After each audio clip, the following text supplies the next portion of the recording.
Riley taking up the outside pole position for this 25-lap feature event. Row number 2, Tom Butler and Bobby G, Ben Adams, Chuck Zintarski, Bob Skinger, Scott Foster, Rich Gautreau, Jeff Priest, Brad Boisenalt, and Johnny Leisure. That's the dozen that will bring them around. Here they come off the turn. Chris Hopkins steers them down. They begin to accelerate as they head for the start-finish line. The green flag is out, and Raleigh, the first race of the day, is underway. And it's great to see. Into turn 1 they head, side by side, Wood and Sylvester. But a little tussling back in the middle of the pack as Hanks takes advantage of that and moves up a couple of positions in car 25 into the number 7 spot. Sylvester jumped to an early lead from his outside pole position, and Tony Sylvester is right back to where he used to run in this division, up front, with the Tiger Stripes leading the charge through turns 1 and 2. Don Wood holds on for second. Local driver Butler is right there in third, and our battle royal for fourth is Chuck Zintarski wrestles away that spot as they exit turn 2. Bobby Skinger is there with the 78, Bobby G, and of course the 25 of Scott Hanks. As they exit turn 4 back down, they'll complete yet another circuit. Scott Foster dives to the inside now in the number 22, trying to improve his position, and he does, overtaking a couple of the slower cars, moving up a couple of slots as Boisenau will follow right behind him and also move up through the field. Brad Boisenau is an interesting individual. He is a graduate of the Tony Sylvester Racing School. That is how he got his start, driving one of the Sylvester team cars. Has now branched out on his own and is doing very, very well in that black number 36. Meanwhile, his former boss leads the event off of turn number 2 down the back straightaway, 500 feet in length here at the Stafford Motors. Tony Sylvester and Don Wood bring them through turns 3 and 4 back across the stripe. 4 laps go up on the scoreboard. Thus far, it has been the Tony Sylvester show.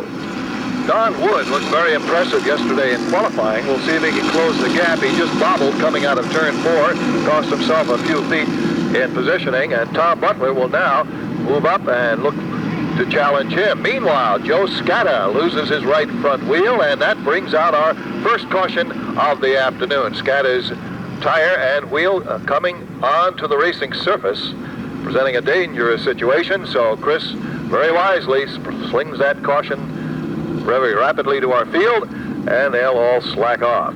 Tony Sylvester leading the way in the 38, followed by Don Wood. Then it's Tom Butler, Chuck Zintarski, Bobby Skinger, and Roy Scott Hanks right behind. Pick up a tad as Peter Locke pulls off the pace car. And Sylvester and Wood look, somebody heading for the infield. It's the 21X of Keith Willem as we get the green flag and we're back underway. Off the turn, here they come, down to the line. He round out the top 5 as they exit turn 4. About the only thing that remains the same as it was the last lap is that Sylvester continues to lead. Bobby G and Roy Hanks swapping a little paint as they came out of turn 4. Now they do it again. Yes. Trouble, we've got some problems over in turn number 1. Still under green as Gene McLean is trying to back it down. Let's see if he does so. Nope, unfortunately not quite.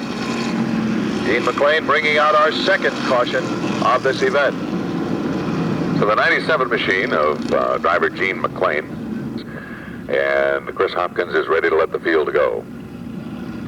Base car is in. Once again, Sylvester and Butler bring the field around. Green is out. Sylvester jumps on the throttle, gains the advantage, and off the turn he comes back down to lead them across the line. And Tony looking very, very strong indeed, as now Wood and the 78 of Skinger battle it out. And look at Boisenau move up very smartly on the backstretch as he takes over the number 5 spot. Zintarski all over his back bumper, and I'm sure we'll see more of that battle before we're done. We've now got 6 laps complete, 19 remain. Through turns 1 and 2, the late models rumble around the half mile here at Stafford. Bobby G a little bit out of shape. Chuck Dougherty gets down almost into the infield. He makes the move, makes the pass. Everybody continues on their way. Back off of turn number 4, here comes your leader. It is the 38 of Sylvester, the 4 of Butler. Skinger now slides underneath Wood. He grabs on to position number 3. Wood runs in the 4th spot. Then it's a battle for 5th as Zintarski runs the inside groove. Boisenau is hung out to dry on the high side of the racetrack. Look at Zintarski put those cars away. He did the Boisenoff machine in. Now has managed to do in the 51 of Don Wood. And the Captain's Galley, car number 8, with the Polish rocket, Chuck Zintarski at the controls, is on a roll. Meanwhile, the 4 of Jeff Priest is into the infield, and he stops. Meanwhile, back in the pack, a bit of a duel going on now for the number 6 position. Chuck Doherty looking for an opening around Wood, and the 11M machine of John Ledger. We've got a great bit of competition about halfway back through the pack. You can see the 17 of Larry Penton, the 16 of Bobby G. Those two cars really going at it, along with the 21 machine. All of those cars literally glued together as they worked their way off the second turn down the back straightaway. Bobby G ended up with the short end of that stick and loses a couple of spots. Bim Adams also trying to make his way up through, as is multi-time feature winner, the 66 Cliff Stakey. It's a long way to go as those drivers see Tony Sylvester flying high with car number 38. Brand new paint combination for the Sylvester team. They have not only found a new paint combination, but they were able to maintain the old hot setup combination. We've got problems developing over in turn 4. Everybody gets through all right. Little swapping of paint there, Raleigh, but I guess that's about it. However, the yellow flag is out. Very fast indeed. All right, thank you very much, Barry. That is the Rich Guntro car of which he speaks, and we'll all keep an eye on that one as well. Jeff Priest rejoins the field just in the nick of time, so he does not lose any laps. And here we go with the restart. Chris Hopkins waves the green. We're back underway, and Sylvester pours it right on immediately. He does exactly that, and now Bobby Skinger will take car number 78 and muscle his way back into the second spot. Tom Butler holds on for third, but look at Chuck Zintarski. Up on the high side, Zintarski gets the bite that he needs off of turn number 2, slides in, picks up the 4th spot. Up on the high side, also working his way around the half mile, is Johnny Ledger in car number 11. He finds himself right on the outside of Chuck Doherty's 0-2. Making a tough move to the back is the 51 of Don Wood, and you can see we've got a lot of problems with that race car. He has a tire that's rubbing on the sheet metal, and that is going to cost him dearly before the afternoon's over. Chuck Doherty now moves under Boisenoff after tapping him on the bumper a couple of times, letting him know he was right there. And now Doherty moves up a spot. Wood pulls to the inside groove, continues to slow. Black flag out for Jeff Priest. Off of turn 2, back down the long back straightaway, Chuck Doherty now has tucked himself right in the rear bumper of the 8 of Zintarski as they find themselves battling for positions 3 and 4. Butler with a great run in that green number 4, and John Ledger, who started deep in the pack, now finds himself well into the top 10 and headed towards the front. Jim Mavlajanis, the Extra Mark sponsored 0-1, also having a very good run here today, as is Brad Boisenoff in car number 36. Now Jim Mavlajanis is starting to make his presence felt in the 0-1 as he moves up now behind Ledger. Real battle royal shaping up now between Doherty and Zintarski as Chuck Doherty muscled his way down low on the racetrack, maintains that bottom groove, and Zintarski is hung out to dry, and that's what happens on a green racetrack. Chuck Zintarski, unable to maintain the bite on the surface, drops back a spot, and Doherty finds himself up to third.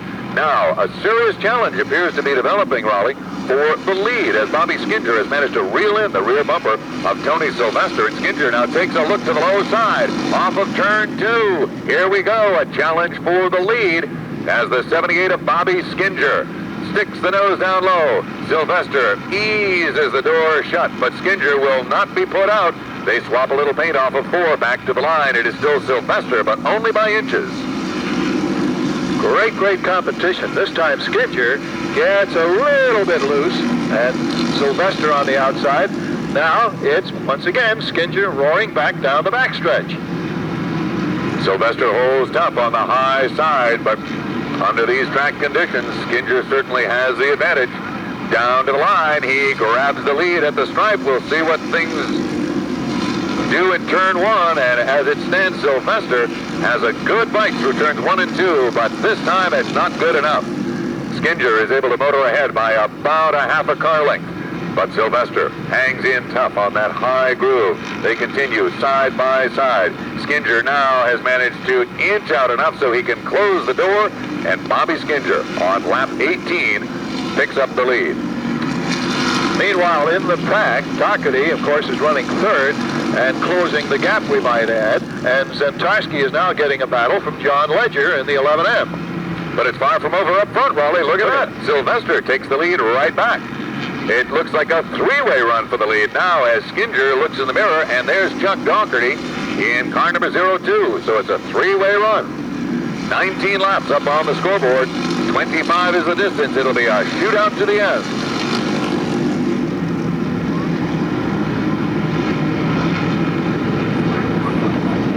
Off of turn number 4, this time by, we'll put ourselves lap number 20. And it is Tony Sylvester who seemed to get a little bit of energy somewhere. Put that tiger in the tank, if you will. Look at the battle for second as Doherty runs down low. Skinger up on the high side. This time only 4 laps will remain to be run. Tony Sylvester appears at this point to be in relatively good shape, but he was earlier as well. Doherty now puts Skinger back into position number 3. They run single file. It's the 38 of Tony Sylvester, the 02 of Doherty, but here comes Skinger back on the inside of the racetrack. That is the hot groove right now, and Bobby Skinger plans to take full advantage. Doherty tries to squeeze him down tight. Off the turn they come, inches apart as they exit turn 4. Back across the stripe, Chris Hopkins keeping a very close eye on these two competitors. They rub fenders in turns 1 and 2. Skinger now has a slight advantage off of 2. He now moves back into second as they swap positions back and forth. Sylvester maintains the advantage. The hot battle right now is for second as Bobby Skinger has run from first to second to third. He's been up and down like a yo-yo along with everyone else in the top 5. Inches apart they run. Off the second turn and down to turn 3. The 38, Tony Sylvester. Off the turn, looks to the start-finish line. Tony a little bit loose that time by. White flag is out. One more time around the park for Tony Sylvester, and Doherty is back to the inside. Chuck Doherty chooses his move on the last lap, keeps the car down low, and Doherty moves back in to claim second spot. Can he maintain that position from his spot there until the start-finish line? Here comes Skinger. Down low. Who will it be at the line? Sylvester grabs the win. Doherty, Skinger, Zentarski, Ledger, and Mavlogianis. Absolutely incredible race for the late model stock cars here on Spring Sizzler Sunday. And Tony Sylvester returns to the late model wars as a very, very successful and makes it a very triumphant return with a win here on Spring Sizzler Sunday.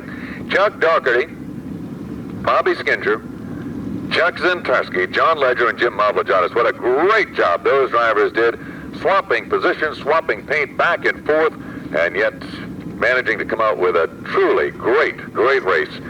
Tony Sylvester, the victor, and absolutely nothing to be taken away from the likes of Chuck Doherty, the 78 of Bobby Skinger, the 8 of Chuck Zentarski, the 11 of John Ledger. Those are the top 5 unofficially as it stands right now. Tony Sylvester has pulled the Sherwin-Williams Transmission Clinic Sylvester Construction Company car number 38 into victory lane, and this will be a good one. Raleigh Jacobs is trackside, and in just a matter of moments we'll be going down and get a word or two with Tony the Tiger himself. He's out of the car. Let's hear it for Tony Sylvester.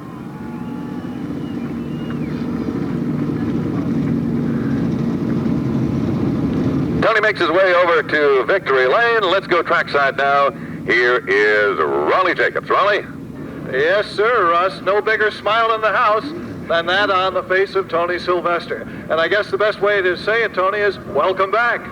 Boy, I'll tell you, I miss you guys. I've been going on that crazy circuit there, and I said, I want to come home, you know. I want to have some fun and see all the little fans I'm missing. And boy, it feels real great to be here for all you guys. I love you all. Well, that's great. They love you, too. No doubt about it, Tony. Tell me about this race. It was a thriller with the competition from Skinger and then Doherty. Well, the car is funny. It seemed to go real fast, and then all of a sudden when I had to go real fast, it wouldn't go fast. And then somehow we had a little bit extra in there just to hang on for dear life. And today's Sunday, thank the Lord. And I'd like to thank all my sponsors. My father, my biggest fan, Tony Sylvester Sr., he helps me a lot. Todd White, my chubby little buddy, he really spent his checkbook this past 11 days. This car is 11 days old. And if you don't believe miracles can't happen, I'll tell you, we dug up a heck of a crew, and we made it happen in 11 days. That was a bare frame 11 days ago. That's a heck of a way to start, Tony. Congratulations. I thank you very much. All right, we want a single shot of you.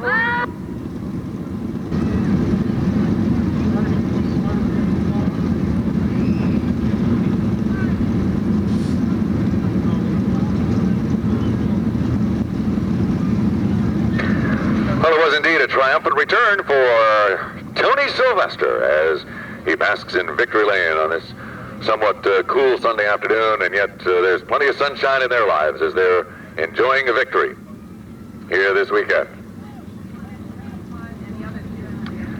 Up next on the schedule will be the qualifying heats for the Winston Modified Tour automobiles. As we indicated to you yesterday, we completed the time trial segment for the tour, but Mother Nature intervened and we were not able to complete the qualifying heats for the Modified Tour. So we will do 2 of those now, then come back with the Winston Racing Series Modified Feature event, the Consolation round for the Modified Tour. Then we'll bring out the Pro Stocks, and then, of course, the tour will be run as the last event of the day with the 200-lap grind, the greatest race in the history of spring, the annual Spring Sizzler, 21st edition, here at the Stafford Motor Speedway. One of the founders of the Spring Sizzler, Bruce Cohen, is on board with us today, and it's just great to see Bruce back here once again as part of the original group that put together the whole concept of the Spring Sizzler those many, many years ago. Happy camper. Well, I'm sure you could see that smile from ear to ear. That is a great way and a great race, too, all the way along the lines. And certainly that might be a portend of things to come for this regular racing season here at Stafford, which gets underway May 1st, we shall remind everybody. Certainly does. Friday night, May number 1. Okay, the field shapes up, the pace car is out, and we'll be ready for action very, very shortly. Ah, Mr. Sunshine, keep beaming down upon us, if you would, please.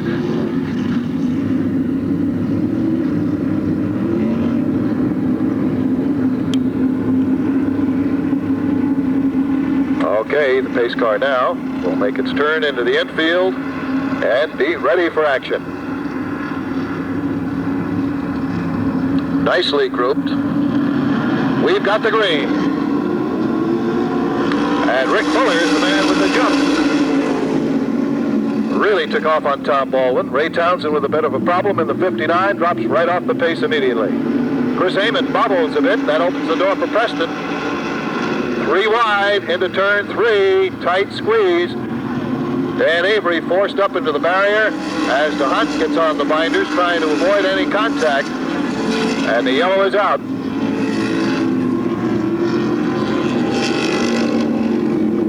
And DeHunt will need a push. He2 has a soft right front.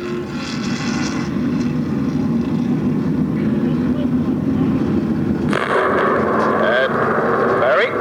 Yes, Ross, Duncan Rudolph, number 39. He has a deflated left front tyre. Otherwise, no other damage, but it's going to be a problem for him. I don't think he'll get it sorted out in time.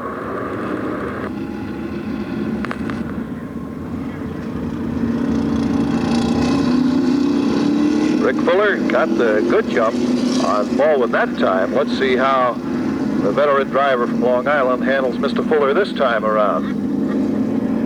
Tommy Bowles running in the number 3 position in car 1, and it's the number 72 of John Preston.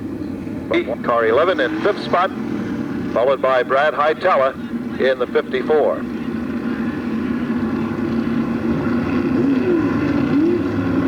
Chris Amon also in the pit area. We'll see if he, too, can make it back on time. Dan Avery was an innocent victim. Fortunately, he did not make heavy contact And we'll be ready to go again.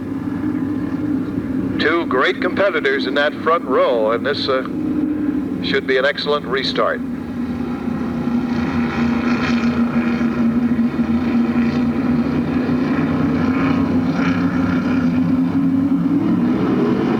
There's the green.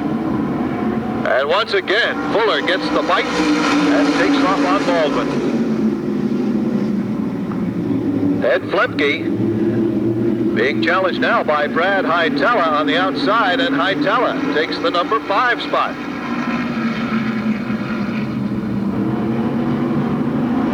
Preston bobbles out of turn 4, holds his position, however.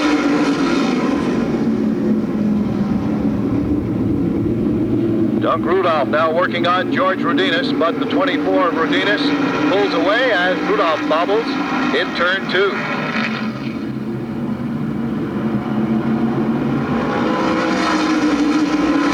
Hightower now to challenge Preston for the number 4 position. Hightower looking good, coming off all those damages yesterday. Hightower gets tapped by Flemke. Holds tight and keeps his number 5 spot.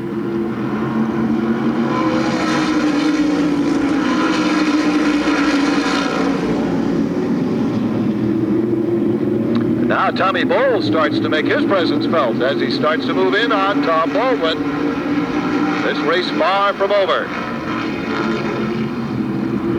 We're now at the halfway mark. 5 down, 5 to go.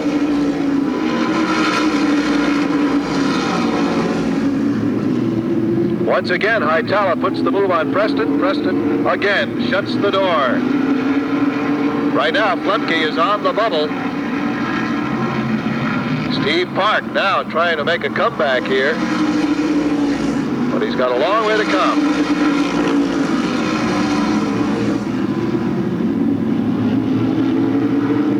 On the outside, Flemke and Hightower. Hightower just a bit loose, and Flemke takes over the number 5 spot.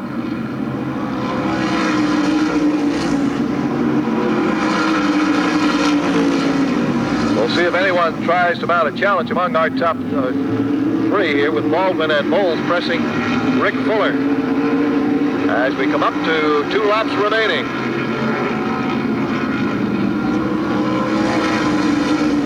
A little bumping in turn 4, but everybody okay.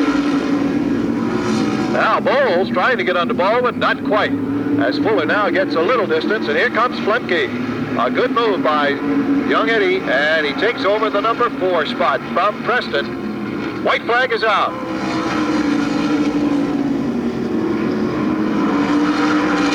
Hightower boxed in as Park comes alive. Preston up a little bit high, and Park on the outside trying to get that last spot away from Hightower. A very important battle for that last qualifying position. It's Rick Fuller, the winner, followed by Tom Baldwin and Tommy Bowles. Ed Flemke is 4th. Preston holds on for 5th. And it's Park taking the number 6 qualifying position away from Brad Hightower. Well, quite a run by Steve Park as he really came alive in the last 3 laps and moves into that last qualifying spot. A job well done by Steve Park, and certainly a heartbreaking situation for Brad Hightower.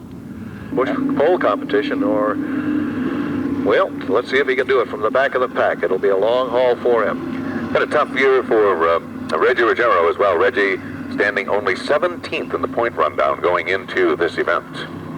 Here they come off the turn. Billy Leda looks them over, winds it up, lets them go, and the Reg puts the throttle down and leads them across the stripe. Reggie Ruggiero into turn number 1 with the TJ Toyota, car number 69. Then it's Charlie Pasteryak. Bob Park tries to make a move down low with that white number 19. New colors for him this year. But Jerry Marquis takes the 73 deep into turn number 3. So as they exit turn 4 back across the line, it is Reggie Ruggiero followed by Pasteryak, the 68 of Bush in that order. Then it is the 73 of Marquis, Bob Park's number 19, Wayne Anderson, in the 16, and the 41 of Bruce D'Alessandro. Then it is Roger Hill and Tim Connolly in that order. Pretty much single file. They exit turn 4, back down across the stripe. 6 cars will qualify. Right now, Wayne Anderson is the driver on the bubble. He puts the 16, the Sayville Ford machine, down low underneath Park. We've got problems as the 60 at a bush slides down through the infield. Fortunately, he does not hit a thing. Keeps the car going, but the yellow flag does come out. Well, right now, as 6 cars are slated to go directly to the Spring Sizzler feature out of this qualifying round. There will be one more opportunity for these drivers, as there is going to be a consolation event for the modified tour cars. Now, Tim DeRoyan drops down low, talks for just a second with Wade Cole, trackside. We'll rearrange the field, and we'll see what changes are made in the restart lineup here.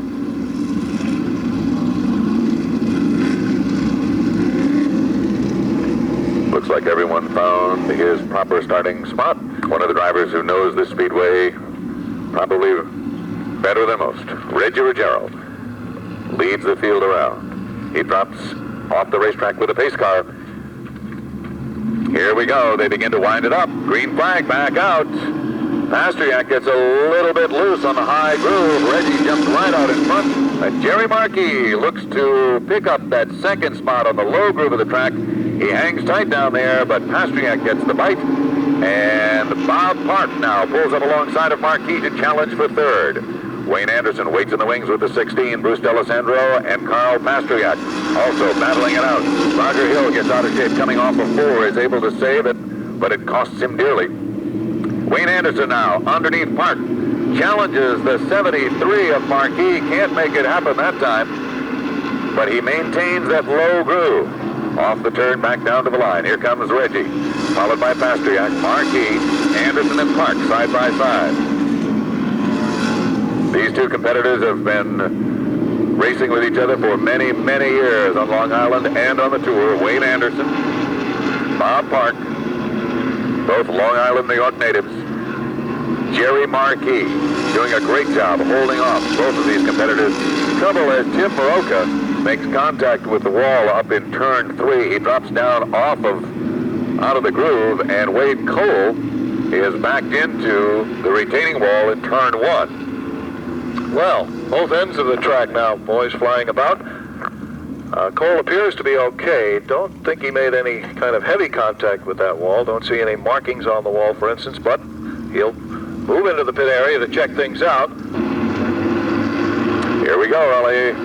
Billy Leda lets them go, and as they work their way off of 4, Reggie Ruggiero jumps out front once again, followed by the 5 of Pastriak, the 73 of Markey, the 19 of Park, and the 41 of Bruce D'Alessandro. Carl Pastriak zeroes in on the rear bumper of D'Alessandro as Carl looks to the inside.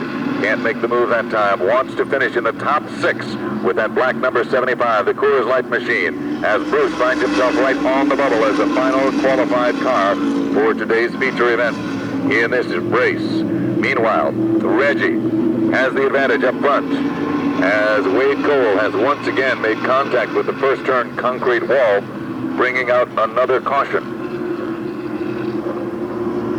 So not a very good day for Wade Cole.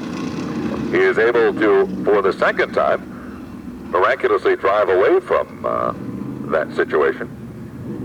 And just a couple of turns on some of those bolts, and the whole race car is a completely different animal. Pace car is in. Let's see what happens this time. Billy Leda lets them go with the green flag off the turn down to the start-finish line. Reggie once again is in control. Charlie Pastriak and Jerry Markey running in that order. Those are the top 3, followed by Anderson, Park, and D'Alessandro. All eyes on the D'Alessandro-Pastriak battle. Those are the final 2 cars. Here comes Carl. Looks to the inside. The door gets closed. He can't make the move. Reggie continues to dominate the event as he has since its initial green some 7 laps ago. Ruggiero, the 5 of Pastriak, the 73 of Markey. Wayne Anderson in a good spot, position number 4. The 5th spot for Bob Park in that white number 19. New colors for Bobby this year. And in the 41, it is Bruce D'Alessandro. Carl once again takes a peek to the inside. No room that time, drops it right back in. Tim Connolly waits in the wings with car number 42, as does Tim DeRoyne, Roger Hill, and the 33. One more time around, the real battle on the racetrack is for that final qualifying spot, as everyone else seems very, very content to be exactly where they are. Off of 2, down the backstretch for the final time. There goes Pastriak underneath D'Alessandro off of turn 2. Can he make the move? Headed for 3. Bruce has the advantage on the high groove. At the line, it will be Reggie Ruggiero, Pastriak. And Carl grabs the spot. So taking down the win, car number 69, Reggie Ruggiero, followed by Charlie Pastriak in the 5. Third position, the 73 of Jerry Marquis. Then the 16 of Wayne Anderson.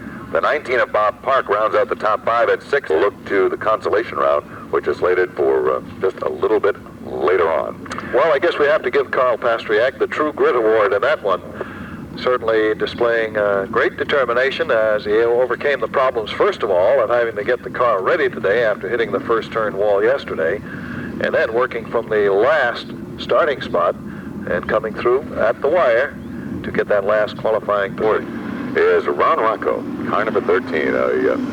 Just an incredible human being. Raleigh, we're ready to go next time by, says Chris Hopkins. Then we'll roll out the consolation race for the Modified Tour automobiles, the 30-lap Pro Stock feature event, and then the 200-lap ride for the Winston Modified Tour race cars. Well, the Christophers will duel it out here right at the start. Barry Simons and Tony Sutton are in the infield to keep us abreast of all that is going on. Gentlemen, we hope not to have to work you too hard, but in the event that we do, you're there and ready. Here we go, off the turn. Green flag is out, and it is the brothers Christopher to bring the field into turn number 2. But look what happens. It is Richie Gallup, car number 31, that makes a bold move down low, makes the groove 3 wide, and Gallup grabs the lead as they exit turn number 4. It is Gallup, Ted Christopher, Tom Tagg, Bob Potter, and Mike Christopher.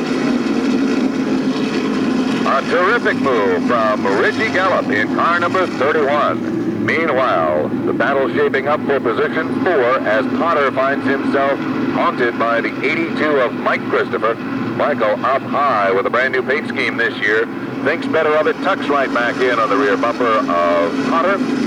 Brad Thrall runs next in the 93. So as it stands right now, it is the 31 of Gallup, the 13 of Christopher, the 3 of Tagg, the 51 of Bob Potter, the 82 of Mike Christopher, and the 93 of Brad Thrall. We had the feeling the Christophers approached that first turn with great trepidation, and Gallup hopped right on that opening. They've raced against each other long enough to know. They may be brothers, but they're also competitors.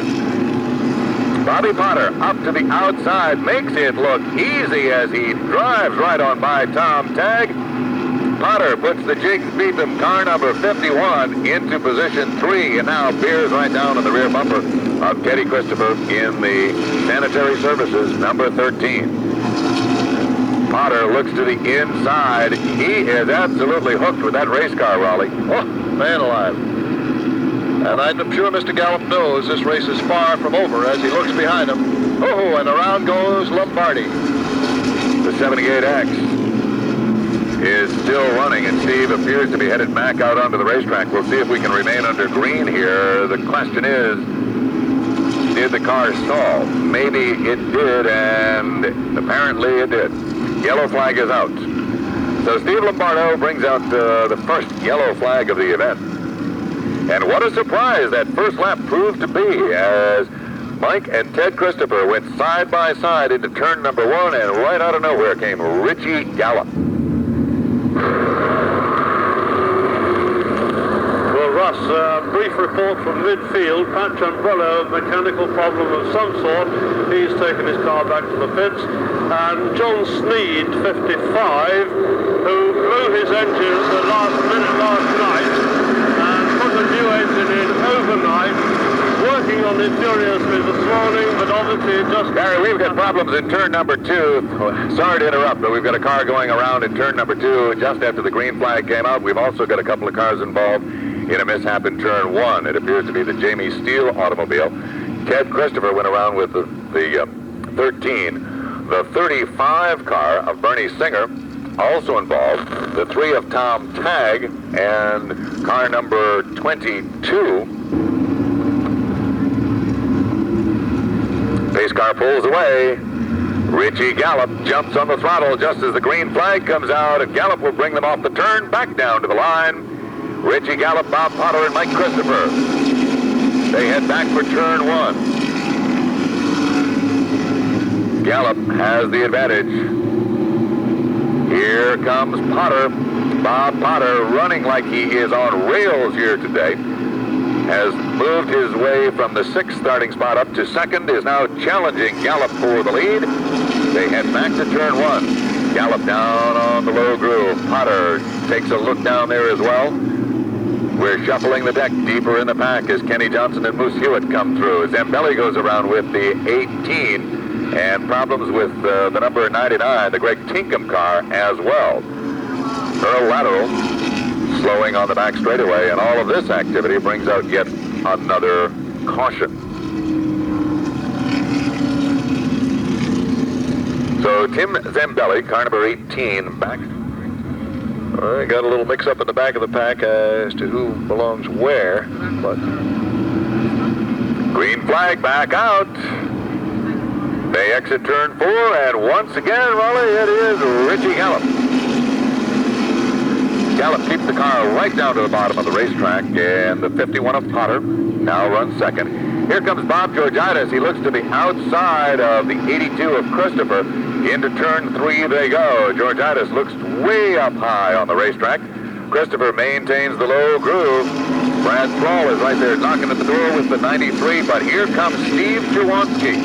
Jawanski has managed to win opening night the last 2 years here and would love to add a victory on Sizzler weekend. He looks very, very low underneath the 86 of Georgiadis. Can't make the move that time, but it's still very, very early in this event. And here comes Potter with a challenge as they head into turn 1, but Gallup shuts the door on him. And we'll keep an eye on Potter, see what he does again. Moves right up on the bumper of Gallup. And I mean on his bumper. And look at Christopher come back. And Teddy is on the move in the number 13. Ted, if you recall, involved in that mishap down in turn 1 not all that long ago. He's right down underneath Savage. In fact, he picks up 2 spots between turns 1 and 2 as he puts away Charlie Savage and Moose Hewitt. Teddy Christopher on a roll with car number 13. Back to the head of the class, it is still the 31 of Richie Gallup, the 51 of Bob Potter, the 82 of Mike Christopher, the 93 of Brad Thrall, the 86 of Bob Georgiadis, and up on the high side, it's the 57 of Steve Shawanski. Then Frank Hurt, Bo Gunning, and Kenny Johnson. 11 laps up on the Winston Racing Series scoreboard as car number 3, Tom Tagg, has retired to the infield. The 57 of Chawanski now has managed to break away. He finds himself in 4th and is beginning to separate himself ever so slightly from the rest of this pack. He wants to reel in the high-flying front trio. Potter again, ducks low, again. Gallup shuts the door on him. Looks like a little dance off of turn number 4 with Brad Thrall, Bo Gunning, and Bob Georgiadis. Fortunately, they all danced to the same tune and came out of that one unscathed. Around in between turns 1 and 2, and we've got the caution flying again. The 18 of Tim Zambelli Pulls in the pace car. Gallup hops right on that accelerator and pounds right out to the lead once again. Mike Christopher low on Potter. Let's see if he can mount a challenge for that 2nd spot. Not that time around. Shawanski on the outside, but Christopher holding that number 3 spot. And another spin, the 19 of Moose Hewitt. Problems over turn 4 as Bo Gunning, Kurt Brainerd, and there is another car involved in that. We are not sure Ron Rocco, it appears to be Frank Hurt car. Frank Hurt in the 24. Instant drivers to have ever twisted a wheel here at the Stafford Speedway, and has done so for many, many years. Let's see what happens this time. Richie Gallup, certainly no shrinking violet, a real veteran of the modified wars. Here he comes. Gallup gains the advantage once again and will lead them back to turn 1, but there's Mike Christopher down on the inside. Can't make the move underneath Potter. It is Gallup and Potter, 1-2, followed by Christopher. Here comes Steve Shawansky in that blue number 57, Bob Georgitis, the man they call the Snake, down low with the 86. And then Ted Christopher has come all the way back right to the front of this field. Well, we've got to keep an eye on Charlie Savage, too, because he's worked his way well in that number 11. Just bobbled a bit out of turn 2 and lost a spot to the Paquette number 1. Back across the line, Raleigh, here comes the challenge. Down on the inside, Bob Potter makes the move off of turn 4 and grabs the lead as they work their way through turns 1 and 2. It's a brand new ball game as Bob Potter now has the advantage into turn 3. It is Potter, Gallup, Mike Christopher in that order. Off the turn they come. Running in position 4 is the 57 of Shawansky, the 86 of Georgitis, the 13 of Christopher, the 78 of Lombardo, and the 1 of Mike Paquette. Here comes Ted now under Georgitis, forced to back off as Georgitis guns away down the backstretch. Here comes Ted once again to challenge for that spot. Down low, he looks to make the move. Christopher and Lombardo playing bumper tag down the front straightaway. Teddy now makes the move nice and clean underneath the 86 of Georgitis. And Ted Christopher puts the 13 into the top 5. A little tapping going on, but everyone hanging in their positions. And we're at the halfway mark. 17 up on the Winston Racing Series scoreboard, 35 the scheduled distance as Brad Thrall is in trouble with his car. He's down on the infield pit road, apparently mechanical problems sidelining his effort here this afternoon. Bob Potter, Richie Gallup, Mike Christopher, Steve Shawansky, the top 4. Then it's a long ways back to the 13 of Ted Christopher, the 86 of Bobby Georgitis, the 78 of Steve Lombardo, the 1 of Mike Paquette, the 11 of Charlie Savage, the 88. Also running right in there, as is Sneed in the 55. Jerry Savage in car number 88. Brand new paint scheme for him this year. Bo Gunning now finds himself knocking on the nose. Slides down through the infield. He goes right through the backstretch car wash. Spins around. We'll see if he's able to refire that car. If he is, we'll warn him. So we ask that you please remain seated if you are in front of the scoring section so that the scorers are able to do their job. All right, here we come. And Potter gets the jump on Gallup on the restart. Gallup will now have to hold off some severe challenges from Mike Christopher, Steve Shawansky. Look at the tussle for third place now. Side by side down the backstretch. And Ted Christopher right there, awaiting an opening. Shawansky gets a good bite off the high groove. Slides into third with that very, very potent blue number 57 automobile. The Christopher brothers run side by side off of turn 2. It is Mike on the inside, Ted on the high side. Who will it be as they enter turn 3? Down low, Mike has the advantage. Ted does not get the bite off of 4 that he wanted, but he is able to motor right up alongside as they head back to turn 1. The Christopher brothers side by side, slugging it out for that spot, and Mike grabs the advantage. He moves into the 4th position, and here comes Mike Paquette with that yellow number 1. Meanwhile, up front, Bob Potter still has command of this situation with Richie Gallup and Steve Shawansky in tow. Shawansky is now closing in on Gallup, so we may have a challenge for that number 2 spot very, very shortly. Gallup gets a little bit of a push from Shawansky. Thank you, sir. Steve says 2 can go faster than 1. Just 10 remain now, 10 to go. Next on the agenda will be the Mod Tour Consolation race. Bob Potter looks to pick up where he left off by claiming another track championship, and what better way to start that run than by taking down the win on Spring Sizzler weekend in the Winston Racing Series modified portion of the Spring Sizzler program. John Sneed with problems in car number 55. He's just out for the ride this afternoon. Meanwhile, Potter, Gallup, Shawansky, and Mike Christopher. And it continues to be Bob Potter, Richie Gallup, Steve Shawansky, and Mike Christopher. Ted Christopher, Mike Paquette run next. Then it is the 86 of Bob Georgitis, the 11 of Charlie Savage, the 33 of Bo Gunning. A spin over in turn 3 as Steve Lombardo finds that car just simply not working today at all. The 78X has gone around, and he will, the Winston modified series.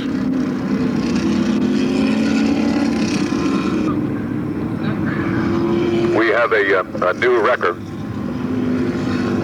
that is over the speedway. Boy, that could swallow up a few race cars and take off. Here we go with the restart. Nope. Someone is out of sequence.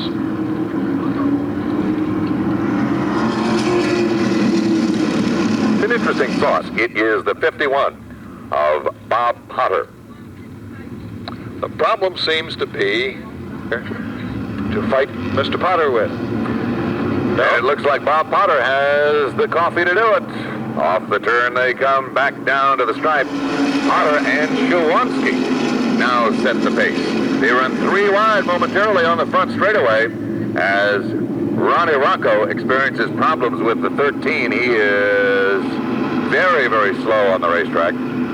Everybody else makes it by, and Rocco will drop down out of harm's way. Meantime, Bob Potter puts another lap up on the scoreboard, makes it 30 with only 5 laps left to go. Bob Potter, out of Norwich, Connecticut, brings the field around. The veteran looks for yet another win, and yet in his rearview mirror, out of Waterbury, is Steve Shawansky, who has managed to do exceptionally well. In fact, has won opening night the last 2 consecutive years. Can he add a Sizzler win to that?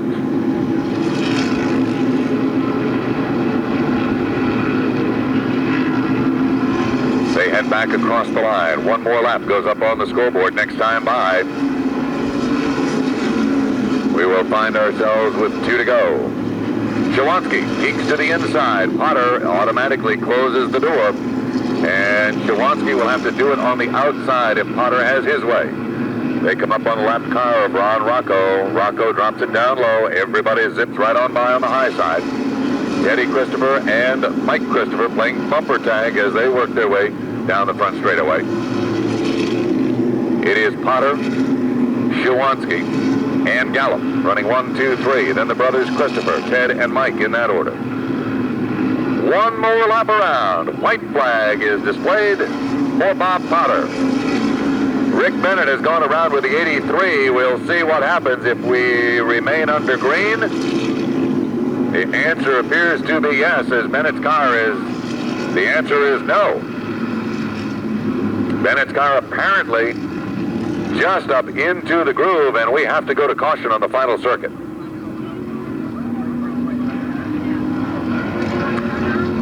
So Potter certainly has his hands full now as he has to go again.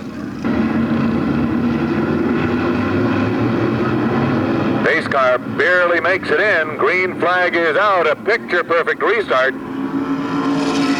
And Potter grabs the advantage. Back to 1. Potter tucks the car way down low as Jamie Steele has problems. We've got a spin in turn 1. It looks to be the 24, Frank Hurt. Yellow flag back out. Hurt backs up right into the groove. Fortunately, everyone slows. Mike Paquette gets down into the infield as it becomes more and more nerve-wracking. Let's see what happens this time. Once again, side by side, picture perfect. Potter picks up the lead. Gallup looks to the inside of Shawansky. Can't make the move as Ted Christopher tries the outside of Gallup. He can't do it, and Mike Christopher now puts the 82 into position number 4, but Teddy battles back on the outside. White flag out one more time around. Will Bob Potter prevail at the checker? That's the question through turns 1 and 2. Mike Christopher looks underneath Richie Gallup. No room that time. They're coming home. The 51 of Bob Potter, staged for his first win of the season here at the Stafford Motor Speedway, and he grabs it. Followed by Shawansky. The 31 of Gallup, the 82 of Christopher, the 13 of Ted Christopher, and the 86 of Bob Georgiadis. So it is Bob Potter out of Norwich, Connecticut. Car number 51 taking down the win. In the second spot, the 57 of Steve Shawansky. Third will be the 31, former race leader, Richie Gallup. Then the 82 of Mike Christopher in the fourth spot. And rounding out the top 5 will be car number 13, which is that of Ted Christopher. So claiming yet another win here on the half mile. Man who has been around, in fact, since the dirt days. Driver Bob Potter out of Norwich, Connecticut. Raleigh Jacobs is trackside, and Bob is taking his helmet off.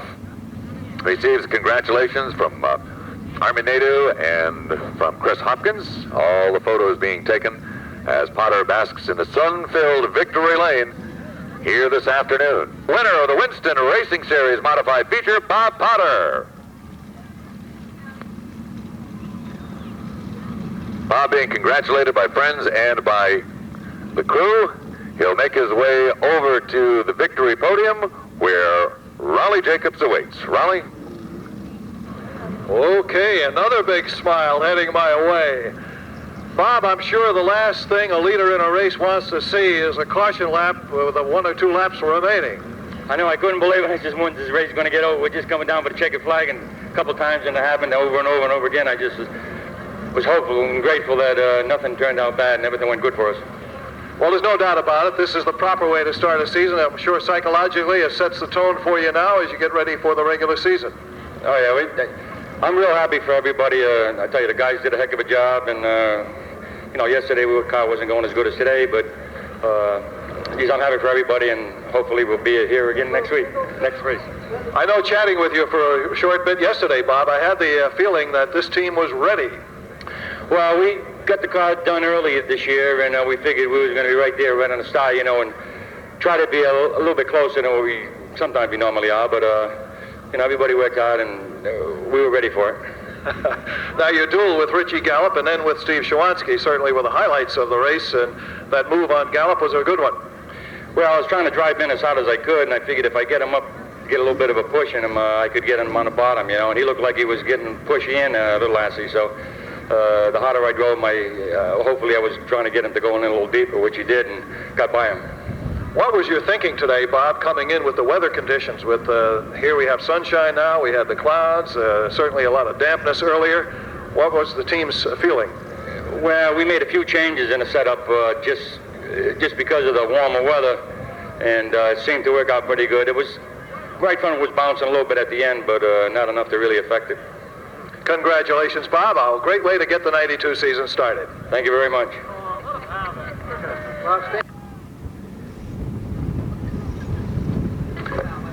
And so Bob Potter picks up his first win of the 1992 season here at the Stafford Motor Speedway and looks forward to many, many more before the year is out.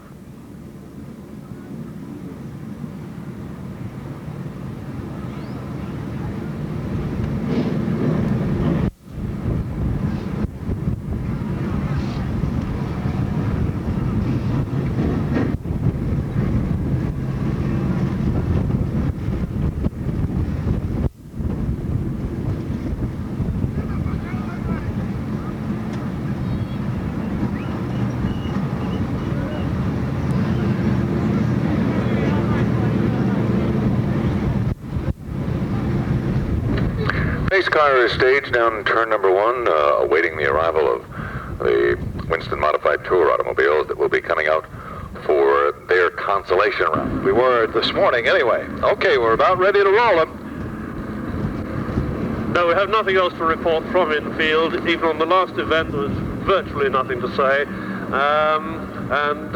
Blessed is he who, having nothing to say, abstains from giving wordy evidence of the facto boy. I've got you, Russ. Okay.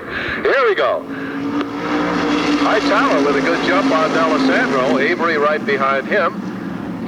3 Riverside regulars right in front at the moment, with Chris Amon running 4th in the 74.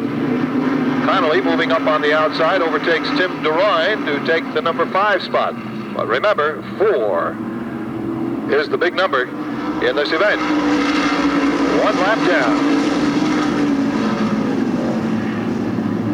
Hightower looking very good after sustaining heavy damage last night. A lot of work going on by he and his crew during the hours and into the early morning hours to get ready for today, and they've really done a fine job in getting this car back into racing shape. Alessandro, Avery, then it's Amon, and Connolly right now running right behind him.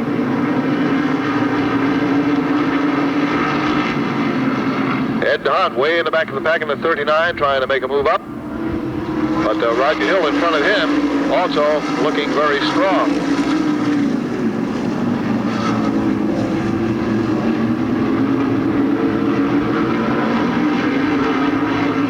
Connolly takes a peek to the inside of Amon, doesn't make his move as yet. Sort of testing the waters. 4 laps complete.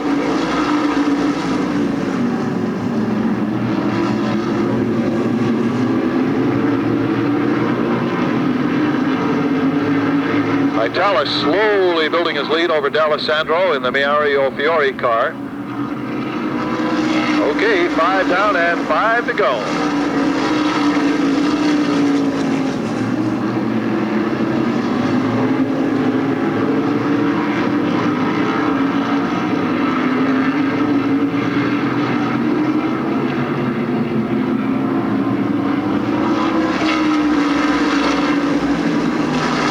Avery doing a good job in running the line to hold off Amon.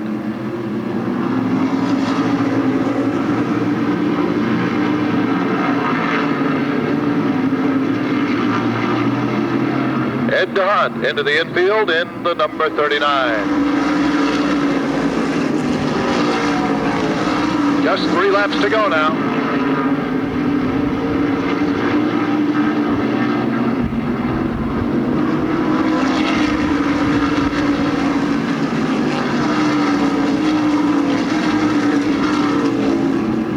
Starts to spread out a little bit now. Amon, the best possibility of a challenge for 3rd place as Connolly is falling back.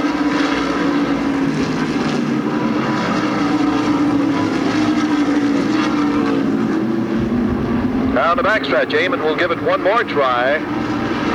But Avery looks strong in that number 3 spot. Here comes Connolly pouring it on, trying to mount that last second challenge.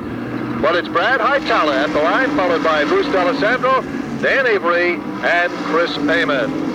So they are the 4 qualifiers for today's Spring Sizzler feature today, as they too look to be a part of this prestigious program. The green flag displayed, so hopefully we'll be underway next time around. Jerry Marquis taking over the 28X in this event. Keep an eye on Jerry. But he certainly got a lot of competition on the inside from Jeff Zeidema. Alongside in that second row, car 42X. So we're ready. The pace car pulls in. Chris Hopkins at the ready on the stand, and here with the call, Russ Dowd. All right, Raleigh, off the turn they come. Jeff Zeidema jumps on the throttle. Green flag is out, and Zeidema puts the Bud machine into turn number 1 as the leader of this event. Zeidema, who is very, very strong behind the wheel of a Pro Stock, finds himself leading the charge down the back straightaway. Jerry Marquis runs next, but here comes Dave Caruso down low with a 42. Keep in mind, this is a whole different set of wheels for Caruso, and he's showing his talent by running right up front with it here today. The 69 of McQuell is next. We've got problems as the Manafort and Doyle machines come together. The 24 car of Gary also gets gets hit very, very hard right on the front straightaway. So Dennis Doyle is able to drive away, but there is considerable damage done to his car. You can see that virtually the entire contents of the radiator is all over the racetrack. The 24 of Gary got hit very, very hard, the 24X. And a lot of damage done to that. But he is okay, and that's really all that is important. Indeed. A very, very competitive field without doubt. Just an example of what you're in for on Friday night, starting May 1st. Right here at the Stafford Motor Speedway. Green flag is out, and once again, it's Jeff Zeidema to bring them across the line in command. But Caruso is knocking right at the door with car number 42. Jerry Marquis hangs tough on the high groove with the 28. But Caruso appears to have a slight advantage, but suddenly Marquis just blasts into turn number 3. Caruso comes back on the inside as they swap that position back and forth and back and forth. Marquis now grabs the spot as they head for turn 1. Jeff Zeidema puts the throttle down and opens up about a 4-car length advantage over Marquis and Caruso. And then it is the 32X of Chuck Doherty. 74 of Lou Pryor. That's how they run, pretty much single file now, around the half mile. Tom Rosati puts the 07 up on the high side of the racetrack, looks to make a move around Pryor. And in so doing, Rosati will pick up position number 5. Here comes that black number 2. He started deep in the pack, and Jim McCallum is already winning his way to the front. Trouble up in turn number 3. That's the 50 of Jim Lyons, the 38 of Bennett. Those two cars have come together and come up against the wall, we should say, over in turn number 3. So he does indeed do that. Okay, he's out of the car right now, so he's all right. But we're checking on Bennett. The EMTs will look him over carefully, make sure everything's all right. But preliminary indications are that he's okay. Okay, Barry has a report. Courtesy the folks at Porter and Chester. We just have a difficult time, Doreen, making out your last name here. So, Doreen from Border Street in Whitensville. Congratulations. And back we go to green, and Zeidema popping right out. And Caruso in the low groove edges ahead of Marquis, and it's now Caruso running second. David, of course, a second-generation driver, has chosen the Pro Stock division as opposed to the open wheel modifieds, the division which his famous father competed in for so many, many years, and has proven that he certainly knows how to get the job done with these race cars. Meanwhile, up front, it continues to be the 15 of Jeff Zeidema, running in second, the 42, but all eyes now suddenly shift back a little bit in the pack as the black number 2, Jim McCallum, comes smoking up through the field. Chuck Doherty gets a little bit out of shape with the 32. We remain under green as he keeps heading in the same direction. McCallum just makes it look so easy. He just simply drove right underneath the 07 of Rosati and now begins to reel in the rear bumper of Jerry Marquis.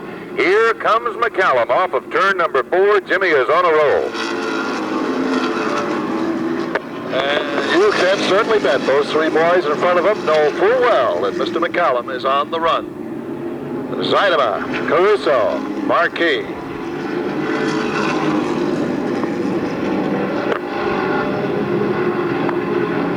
Off the turn, and we've got 7 laps now completed. 23 to go. Jeff Zeidema has that car working to perfection down in turns 1 and 2. You can see him take the car in deep. When he puts the throttle down, he is able to just open it up by about 3 car lengths. And that's a perfect indication that that car is working very well. McCallum almost squeezed up to the wall by Marquis as Jimmy looks for running room virtually anywhere on the racetrack. Here comes the 07 of Rosati back to challenge once again. McCallum motors ahead down the back straightaway. Rosati is not able to post the challenge on the inside. McCallum now once again takes a look to the outside, but suddenly finds that section of the racetrack blocked as Jerry Marquis has put out the wide load sign. And And Rosati battles back again on the inside. They're really swapping that back and forth, Raleigh. Look at that surge by Rosati as he moves right in, and McCallum is falling off the pace. Apparently problems with the number 2. That is a rare sight, boys and girls, because Jim McCallum almost never experiences mechanical problems. And yet they will sideline him today with car number 2, the P.T. Watts machine for Jim McCallum. Well, Barry will hop right on that one, and we'll find out just what has occurred with the McCallum machine. Meanwhile, we have 11 laps up on the Winston Racing Series scoreboard. So, third position, the 28 of Jerry Marquis, the 07 of Tom Rosati. That's the way they run. The 4X of Tom Fern. Tom started very, very deep in the pack, started 20th, in fact, and has now worked his way up into the 5th position. Billy Lauriston's car number 99 runs next. Mark Farino and Brian Crunden dueling it out for the next position. But meanwhile, Zuidema continues to set a very, very good pace. The 12, out of shape, coming out of 4, captures it once again and pulls right back in without a caution flying. Next time around, Chris Hopkins will have the cross flags to display to the 15 of Jeff Zuidema. And we'll be at the halfway point as the attrition that Raleigh mentioned earlier on certainly has taken its toll. Trouble down in turn number 1, the 5th. We'll sort it out. Let's remind you very, very quickly here, too, before they resume, that Race Week, the radio show, will be on WNNZ 640 AM, Mondays at 7 p.m. Hope you tune in, because you'll certainly catch up on the very latest news from the entire racing scene. There's the green flag from Chris Hopkins, and here's Russ. All right, here they come, and once again, Jeff Zuidema reigns supreme as they head back to turn 1. It is the Budweiser Duraflex-sponsored car number 15 that leads them off the second turn down on the bottom side. Jerry Marquis muscles away that second spot. Dave Caruso is a tough man, and he's got a tough machine off the turn. Caruso hangs right up on the high side of the racetrack. They run door handle to door handle, elbow to elbow through turns 1 and 2, and waiting in the wings, the 07 of Tom Rosati, a real pro at this division, and coming all the way up from the 20th starting position, car number 4 for Tom Fern. Rosati makes the move underneath, and suddenly, right out of nowhere, Tom Rosati is in second.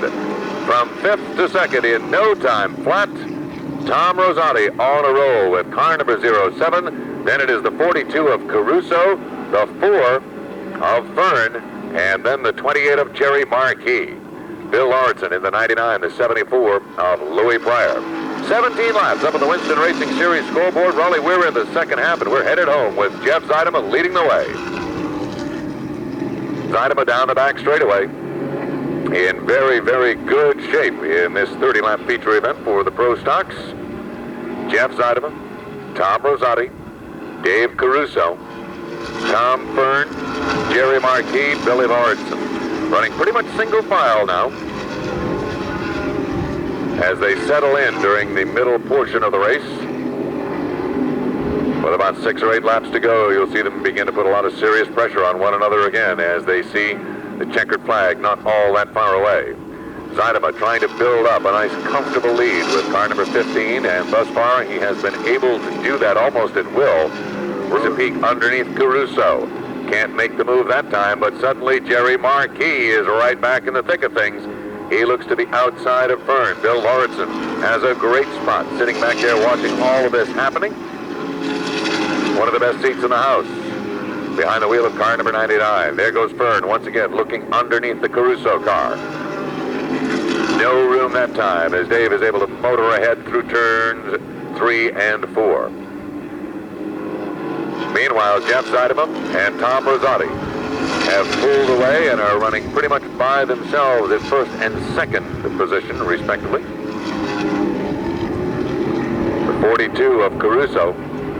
David has his hands full, as right there is Tom Fern and Jerry Marquis, along with the 99 of Bill Lauritson on car number 15 and its driver, Jeff Zuidema. But we continue to shuffle the deck in positions 3, 4, 5, and 6. Fern, once again, looks to the low side of Caruso. Marquis looks to the high side of Fern. Marquis pulls right up alongside into turn 3. Fern gets a good bite down on the bottom groove. Off the turn they come, back down across the stripe. Fern and Marquis really going at it out here on the half mile. Fern now gets up alongside of Caruso briefly as they exit turn 2, but David is able to motor ahead as they head back through turns 3 and 4. But here comes Fern.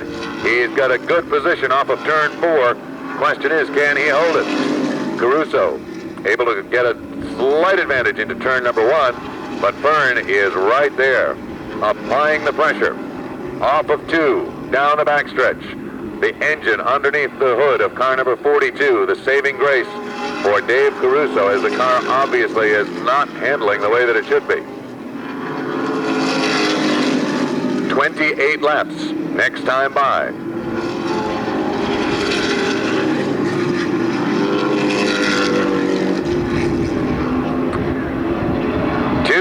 Laps to go, 1 mile. That's all that's left for Jeff Zeideman to claim victory here at the Stafford Motor Speedway on this sunny Sunday afternoon. Zeideman brings him off the turn down the backstretch. Tom Rosati runs next, followed by Dave Caruso, Tom Fern, Jerry Marquis, and Bill Lauritsen.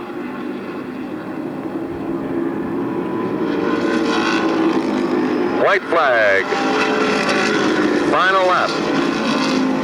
It is the 15 of Jeff Zeideman, out for a nice, pleasant Sunday afternoon drive, picking up the lion's share of the Pro Stock purse as Zeideman drives his way to victory lane off of turn number 4, down to the stripe, and Jeff Zeideman will claim the win, followed by Rosati, the 42 of Caruso, the 4 of Fern, the 28 of Marquis, and the 99 of Bill Lauritsen.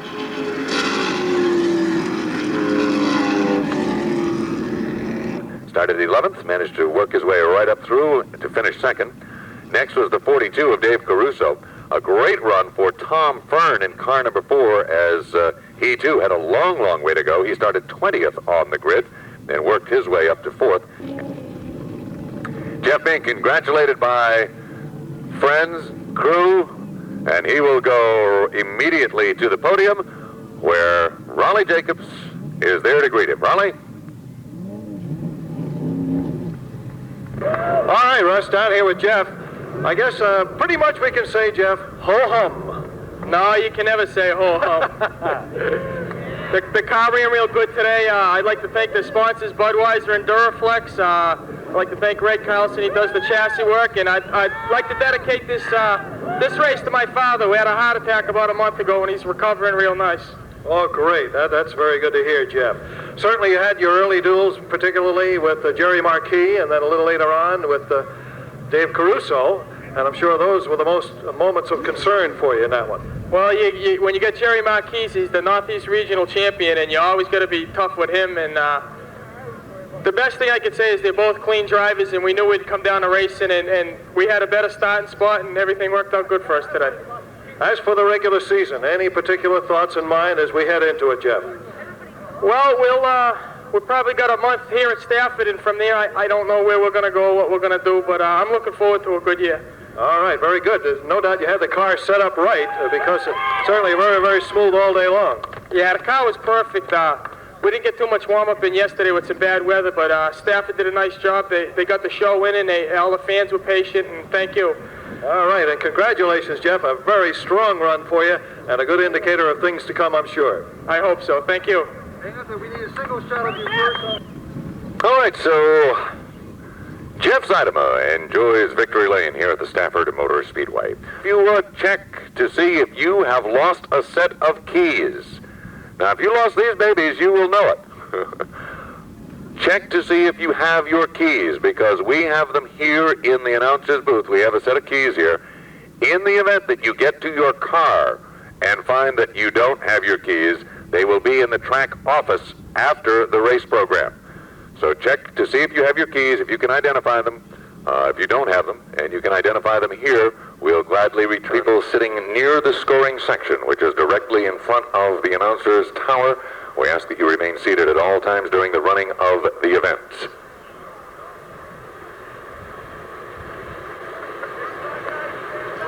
Hurry, Connecticut, Tommy Pelletier. Please give the command, Tommy. Tommy, start your engine.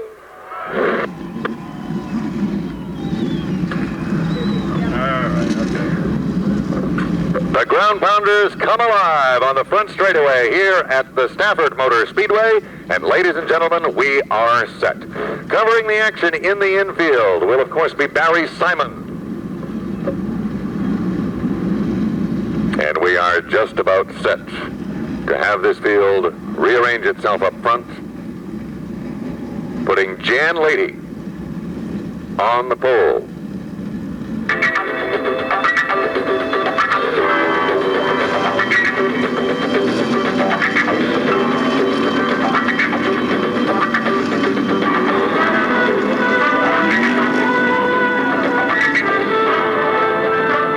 Have been turned off around the half-mile speedway, indicating to the drivers, to the pit crews, and to the fans that we are about to get underway. We are about to write another chapter in the history of the Spring Sizzler here at the Stafford Motor Speedway on this Sunday, the 12th day in the month of April, 1992. Billy Leda looks the field over as they exit turn number 4. Jan Leedy jumps on the throttle, and Raleigh Jacobs, we are underway. Here, here. This is what we've been waiting for, and we're off to a flying start. Very smoothly into turn number 1. Very smoothly out of turn number 2. Mike Stefanik all over the back bumper of Tony Ferrari, looking for an opening, and on the outside, Eddie Spires trying to work his way past S.J. Avancian, but on down low, it's Rick Fuller moving up 1 notch. Down to the line and into turn 1, Jeff Fuller takes a move down low. He makes it pay off, and Jeff Fuller now becomes the second leader in the event, trying to bring Doug Hevron right along with him. Leedy closes the door on Hevron, however. They work single file through the third and fourth turn. It is Fuller, Leedy, Hevron, Tomeno, Worley, and McLaughlin in that order. Back through turns 2 and 3, a little bumper thumper with the 3 of Hevron and the 2 of Tomeno. Doug gets a bit sideways when he does. Tomeno takes full advantage, moves right up along outside. Can he make the move? The answer is no, as Hevron has a slight advantage going into turn number 1. Reggie Ruggiero has moved up 1 notch now, and Tom Baldwin will be on his back bumper as Eddie Spires starts to drop back through the pack in car number 10.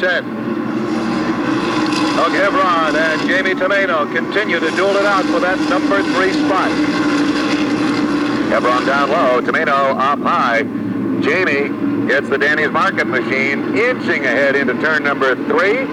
Drops it down half a groove, and when he does, he closes the door on Hevron. So Tomeno is running very, very well here today, and he is now up into the 3rd spot. Meanwhile, Jeff Fuller with the Sunoco Ultra 94 machine begins to open it up, and it looks like he is in very, very good shape, running like he was 2 weeks ago at the Thompson Speedway, where he picked up a win on the tour. His first of the year, 6-time winner in 1991, looking to better that in 92. Meantime, some of the heavy hitters still trying to find running room to get to the front, and that includes the 15 of Mike Stefanik, the 44 of Rick Fuller, and of course the 21 of Mike McLaughlin. Satch Worley, who won the opener at Martinsville, running very, very well with the Bob Garbarino car number 4. And of course Doug Hevron, who won at Richmond. There goes Tomeno underneath Jan Leedy. Can he make it work? The answer is no. Back further in the pack, Rick Fuller has moved into the number 9 position, and now he's being heavily pressured by Reggie Ruggiero. Tom Baldwin trying to close in on that group. Tom Bowles now overtakes S.J. Avancian. And Jamie the Jet is on a roll. He now looks to the rear bumper of Jeff Fuller, as Tomeno has moved all the way up Bramick Tiles Chevrolet of Bob Park out of East Northport, Long Island. Park is able to refire the car and get back on jack away and move. 19 seconds. It's not bad going, but I think... great time for Bob Park. Thank you, Barry. We are just about ready to get underway once again. Here they come off the turn. Throttles are down. Green flag is out. Jeff Fuller once again jumps out front. Jamie Tomino glued right to his rear bumper, and Hebron and Leedy are side by side. Down on the inside, Jan Leedy, car number 27, has a slight advantage off of 2, but here comes McLaughlin. Almost 3 wide for a moment as Mike McLaughlin takes the Coors Extra Gold Art Barry, car number 21, way up to the top of the racetrack, and he now pulls right up alongside of Doug Hebron. McLaughlin, former modified champ. Here comes the 2 of Tomino. He took a peek to the outside of Fuller, and this rally could be a real barn burner before it's over. We have our first casualty of the event. Bruce D'Alessandro out in the number 41. And Tommy Bowles is in the pit area with car number 1. Looks like a right rear to be replaced on that car. Tough break for Tom, as he will now go down at least 1 circuit of the half mile. Off the turn, back across the stripe. The 8 of Jeff Fuller, the 2 of Tomino, the 27 of Leedy, the 3 of McLaughlin. Now the 15 of Stefanik has moved into challenge. The 4 of Satch Worley, and Rick Fuller, Reggie Ruggiero, and Tom Baldwin. They are all stacked right up in there, and any one of those cars very, very capable of taking down the win here today. Tomino with a peek to the inside. No room that time. He tucks back in. Ed Flemke goes around coming off of turn 4. The Hummel Brothers sponsored car number 11 comes to rest. Flemke will go down 1 circuit. Tough break for Eddie, who did so well at Richmond just last week. Top 5 finish for Ed, and that will probably not be the case today, as it is taking him a long time to get back up to speed with that machine. Tommy Bowles coming across the line as unofficially 1 lap down as a result of a tire change. The driver that started deep in the pack, started 21st rally, is the 77 of Steve Park, and Chris Hopkins just said Steve Park is really on the move, and he is indeed on the move. The 77 right directly behind the Charlie Pasteryak car. When he gets in there, he will round out the list of heavy hitters, all right at the front of the pack. Jeff Fuller, Jamie Tomino running 1-2, beginning to pull away ever so slightly from Jan Leedy and Doug Hebron. The 15 of Stefanik, the 21 of McLaughlin. 20 laps posted on the Winston Racing Series scoreboard. Of Tomino. Then we have Leedy still holding on for position number 3. Doug Hebron. A great run for Lenny Bowler this afternoon in car number 3. The 15 of Mike Stefanik, the Auto Palace sponsored race car, runs next on the grid. Followed by the 21 of McLaughlin, Rick Fuller, and the Reg. Reggie Ruggiero just put away the 4 of Worley, as Reggie seems to be headed to the front with the Bel-Ray Oil TJ Toyota sponsor car. Baldwin, 27 of 200, up on the Winston Racing Series scoreboard. Drivers now seemingly content to settle in and to run the half mile until we get to the final stages of the event. Tomino just took a little quick peek to the inside. He did not attempt to pass Fuller, but certainly let him know that he is right there knocking at the door. Fuller not driving what you would consider an ultra-conservative group. A good battle going on between Reggie Ruggiero and Mike McLaughlin, as now Ruggiero overtakes Mighty Mike. Rick Fuller is breathing right down the header pipes of Mike Stefanik as well, as those 2 heavy hitters continue to head towards the front. And here comes Steve Park again, attempting to move alongside Charlie Pasteryak. Their wheels touch as they head into turn 1. And here comes Park, blasting out of turn 2. He makes the move. Roger Hill has slowed considerably with car number 00. It'll be a long ride back to Westfield, North Carolina tonight, as Roger pulls the car back behind pit wall. Apparently he is out of it. 31 up on the Winston Racing Series scoreboard, and the 21 of McLaughlin. Then it is Satch Worley in the 4. The 7 of Tom Baldwin, the 77 of Steve Park, the 16 of Wayne Anderson, the 75 of Carl Pasteryak, the 5 of Charlie Pasteryak. Then we go back to the 72 of Johnny Preston. Keep in mind that the 19 of Bob Park is down at least 1, maybe 2 laps as a result of a flat tire that he had to change at the green.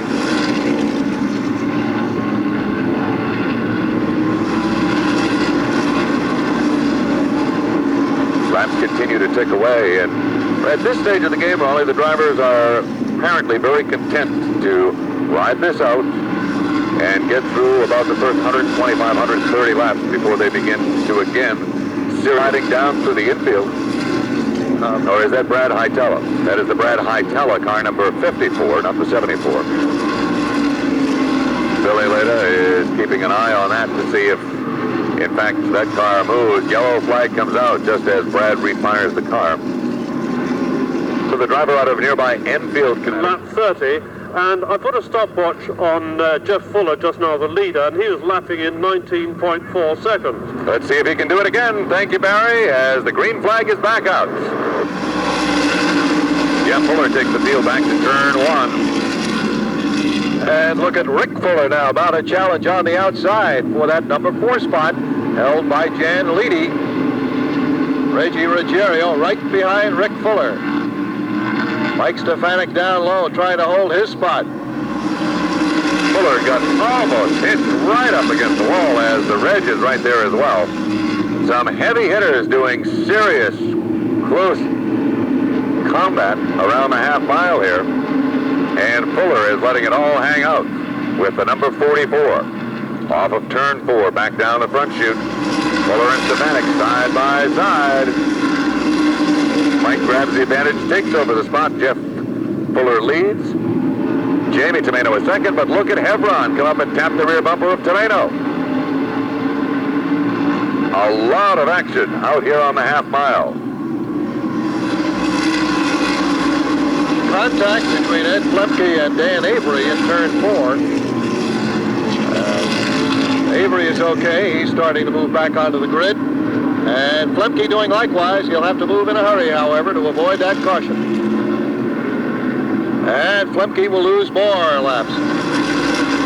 Down another circuit for the Southington, Connecticut driver. Been a tough afternoon, and the yellow flag comes out once again for Ed Clemens with commentary on the Tom Baldwin pit stop. Pace car will dive in, and we are ready to go one more time. Fuller and Tomeno. Dancing partners once again, and Jeff says, it's okay as long as I lead. And lead he does, back to turn number 1. Hevron and Leedy running side by side, and the Reg gets out of shape down the back straightaway. Wayne Anderson down through the infield, and the 4 of Satch Worley is in trouble as well. It looks as though the front end of the Bob Garbarino car number 4 has one wheel headed north, the other south, and Worley will not claim his second win of the season here today. Meanwhile, back up front, Jeff Fuller opens up about a 3-car length advantage over the 2 of Tomeno. Hevron runs next, followed by the 15 of Stefanik, the 44 of Rick Fuller. Jan Leedy back now behind Fuller, and then it is McLaughlin, Steve Park, Carl Pasteryak in that order. Passing flag given to Satch Worley.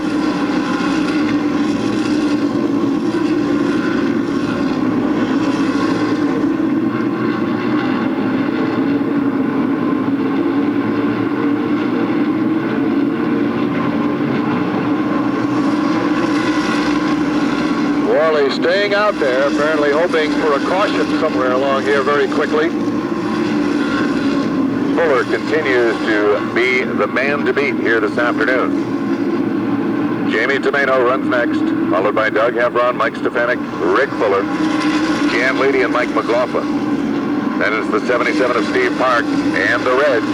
Reggie Ruggiero looks to the outside of Steve as they go through turns 1 and 2. Park Mark is able to hold him off, but Reggie will not take no for an answer. He pulls right up alongside through turns 3 and 4. Reggie handling very, very well with that automobile here this afternoon. Zach Worley now is into the pit area with car number 4 as the Mystic River Marina crew will go to work on that machine and try to get their driver back out to compete for those valuable modified tour points.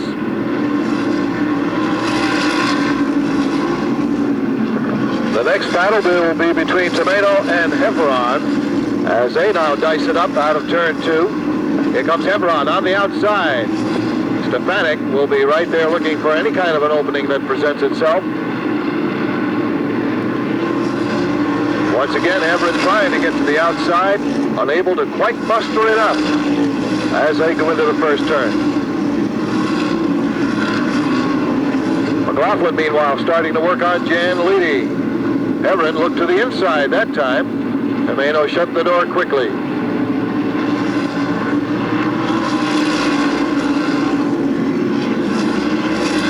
Tom Baldwin having a tough time getting back through the pack with car number 7. It's a long way to go. He is almost a half lap off the pace after that pit stop. May have been a 12-second tire change, according to Barry Simons, but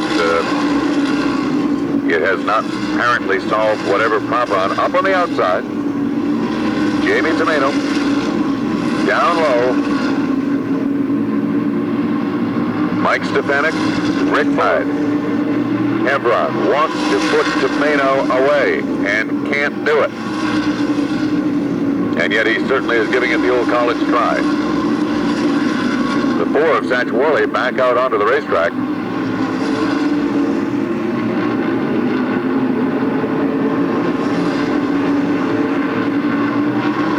Tomato, Hebron, Stefanik, and Fuller continue to do wheel-to-wheel, bumper-to-bumper battle around this half mile.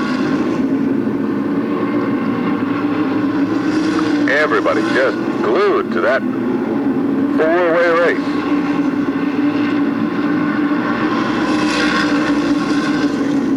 Doug Hebron doing a tremendous job with the Lenny Bowler car number 3. It was Bowler's car that won the very first Spring Sizzler. The late Fred DeSaro at the controls. It was a coupe-bodied car. And the same car owner still out here fielding extremely competitive race cars. In fact, winning the show just last week.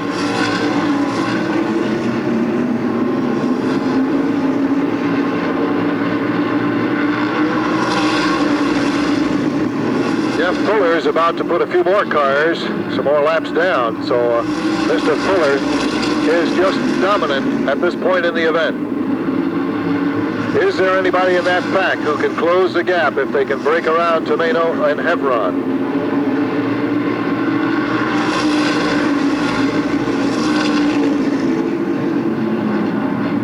When Jeff Fuller has all the ducks in a row, and that is most of the time, they field one of the most potent modifieds on the entire circuit.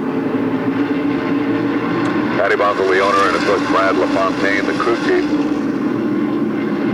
They have managed to put together an extremely potent team in addition to a Winston Cup effort, which they plan to run another 3 or 4 times this season.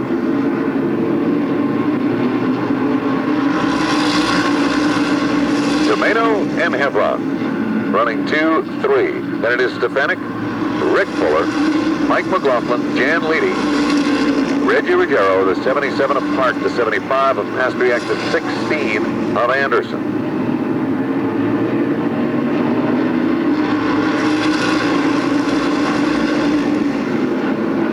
Then we believe the next car in line would be the 10 of Eddie Spires. A little bit loose when he does. Stefanik now pulls right alongside.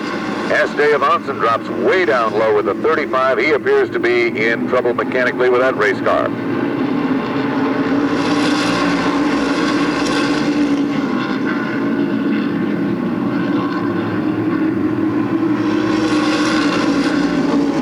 see if we can get a report from Tony Sutton on what the situation is with local veteran S.J. Evanson. Bumper to bumper now between Tomato and Hevron. Hevron working all over him now. Back he goes to the outside.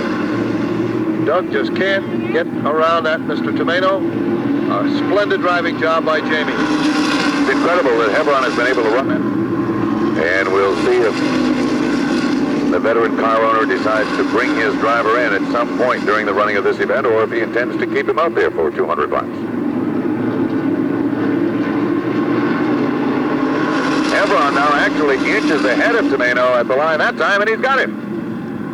Persistence wins, and Doug Hevron just drove the daylights out of that race car and got around the two of Jamie Tomato. So it stands this way.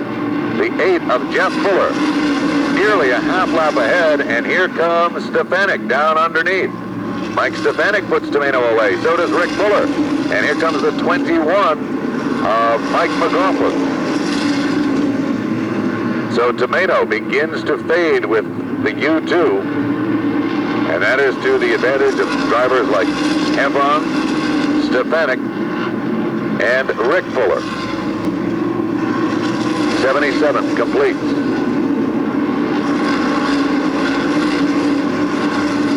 Now McLaughlin overtakes Tomato. And next it will be Reggie's turn to try.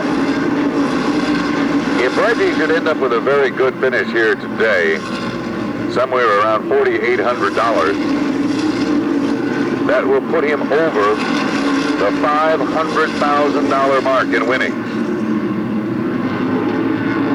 Very impressive. Wayne Anderson now sliding under Carl Patton. With that Sunoco-sponsored car number 8. 80 of 200 in the books. As the modifieds continue to rumble around the half mile. 21st running of the sprint. Fuller puts another lap on the 70 of Avery. Up and around the 73 of Jerry Marquis. Hevron has closed in about 6 car lengths in the last 2 laps, but of course Fuller's been fighting his way through traffic. Hevron's got a wide open track in front of him. Who continues to lead this event. Jan Leedy led for the first lap. Jeff Fuller put car number 8 into the command spot on the second circuit. And now as we find ourselves at the halfway point, Jeff Fuller has not given up 1 inch of real estate. So it is Fuller in the lead at the halfway point, followed by the 3 of Hevron, the 15 of Stefanik, the 44 of Rick Fuller, the 21 of Mike McLaughlin, the 69 of the Reg. Then we believe that it is Jamie Tomato in the U2, the 75 of Pasteryak, and the 16 of Anderson. That, of course, is unofficial.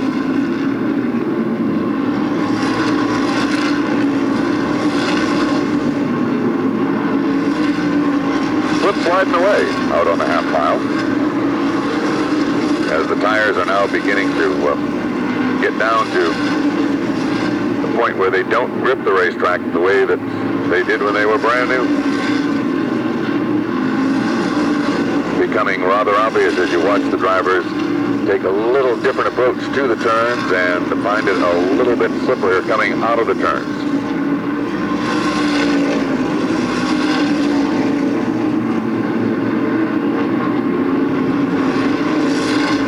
Tommy Bowles once again back into the pits in car number 1.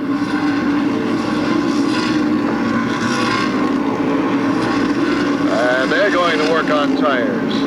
A new right side set for Tommy Bowles.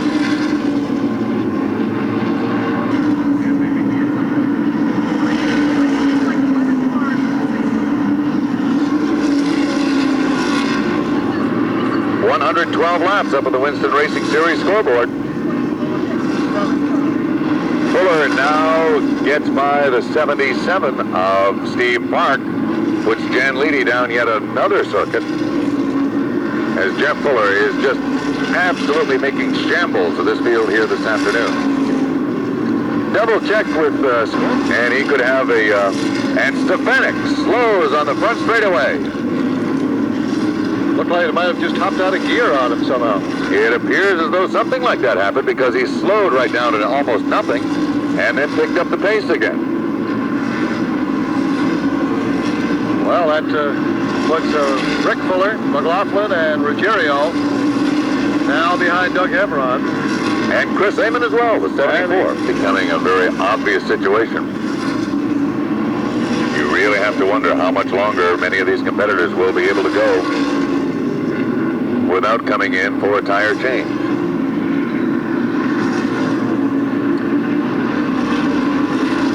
Jeff Fuller, Doug Hebron, running 1-2. Then it is Rick Fuller in the 44, Mike McLaughlin in the 21. In the 5th spot is the Reg with the 69, followed by Chris Amon and Mike Stefanik. Then we believe it is the 16 of Anderson and the 75 of Pastriak. Okay, there we have it. That looks good. Unofficial, of course.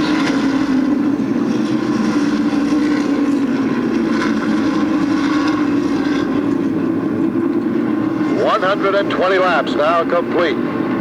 80 to go as Jeff Fuller continues to really pour it on. Hebron unable. In fact, Hebron is now falling back further. And it's Fuller increasing his lead by about another 10 car lengths in the last few laps.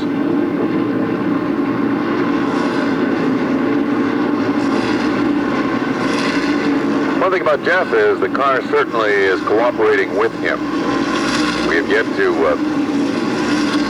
see him fight that race car. He's taking a little different approach coming out of the turns than he had earlier in the race, but he is still very, very smooth with the race car. He is not fighting it, and in fact is taking very good care of it out there. Well, you certainly think that Doug Hebron must be suffering from tire wear at this point after all the early dueling he had with Jan Leedy. That must have taken its toll on the tires on the number 3.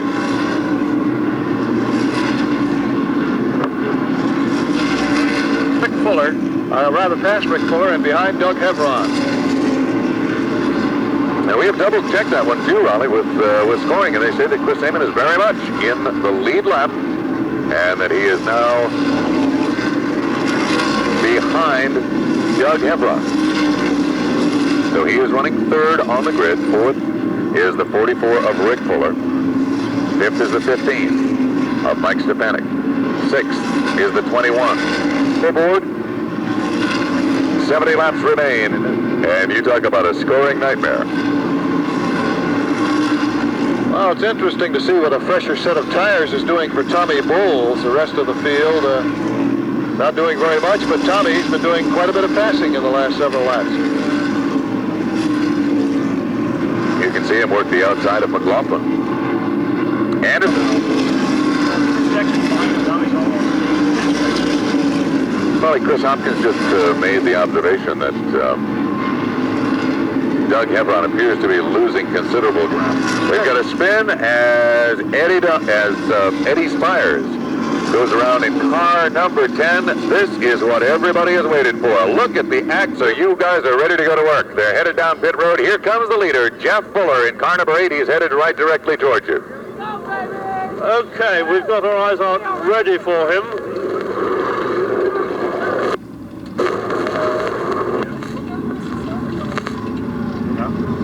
Fuller is in, Hebron is in, Rick Fuller, Tom Baldwin, the Reg. Brand new leader will be car number 74, Chris Amon. Green flag is back out.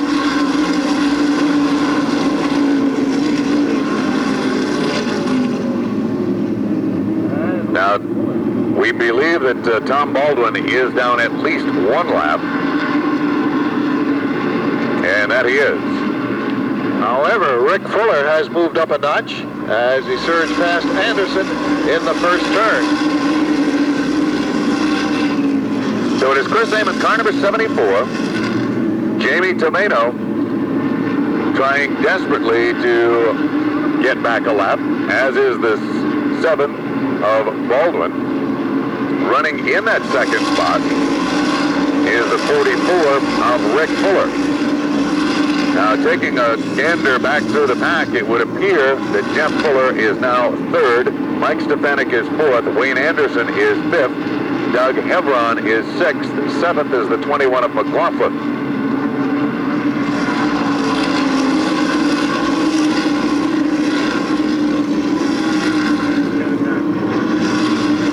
And Jamie Tomato unofficially has his lap back now. And so Tomato is back on the lead lap in car U2. Long way to go for Jamie the Gent. As long as we run under green. He is just ahead of the leader. The blue Ford-powered number 74 for Chris Amon. Out in front. Here comes Rick Fuller. Looks to the high side of Baldwin. Rick Fuller, brother Jeff, and Mike Stefanik. Stefanik right to the bottom of the racetrack. Tries to make a move underneath Jeff Fuller. Will it pay off as they head down the back straightaway? Fuller is able to motor ahead just a bit. He looks to the outside of Baldwin. Stefanik tries to make a move, but is held off by the Baldwin car, and Stefanik has to drop in behind Fuller. Jeff Fuller now up to third within striking distance of brother Rick and Chris Amon. Rick looks to the inside of Amon. Off the turn back down to the line. Next time by, be into the final 50 circuits as Rick Fuller dives to the bottom, pulls up alongside, then inches out into the lead, bringing brother Jeff right along with him. So it is the McBetts-powered number 44 in the lead for the first time this afternoon after having qualified through one of the heats to get into this feature event. Jeff Fuller runs next with the 8. Then it is Mike Stefanik, the 74 of Amon, the 3 of Hevron, the 16 of Anderson, the 21 of McLaughlin. Just 49 laps remain now in the event as this turn of events certainly has juggled our field around. A tremendous finish, I think, is due us all. Rick, Jeff, and Mike and Doug Hevron now starting to move up with our 3 front runners. Both Jeff Fuller and Mike Stefanik have won this event. Rick Fuller has never won this event. His best finish came in 1990 when he finished in the 4th position, just ahead of Reggie Ruggiero and behind George Kent.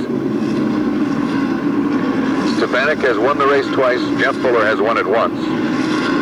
And Rick Fuller looks to make this his first ever Spring Sizzler.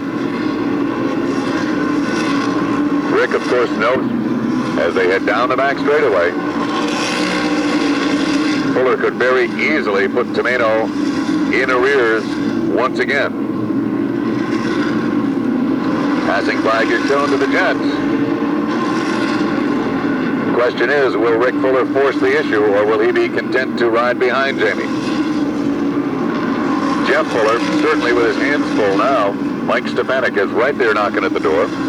And brother Rick is beginning to open things up a little bit.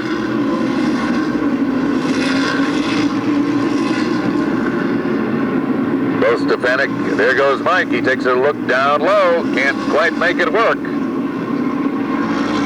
But both Stefanik and Rick Fuller looking for their first wins of the season from this time by.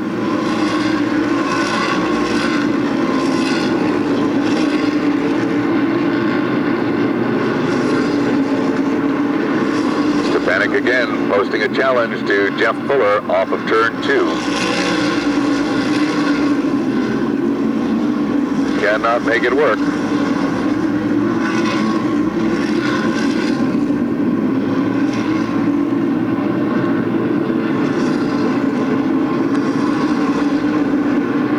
Rick Fuller, Jeff Fuller, Mike Stefanik.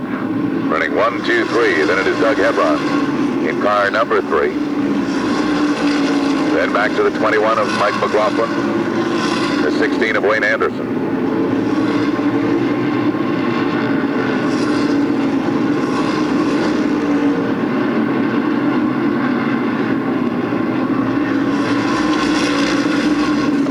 This time by Raleigh, it turns into what boils down to a basic Saturday night 30-lap shootout.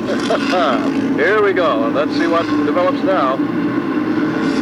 Certainly Rick is still looking very strong. However, Jeff has closed the gap somewhat. And Stefanik hanging right with Jeff Fuller. No two ways about that. Not a good day for the Reg.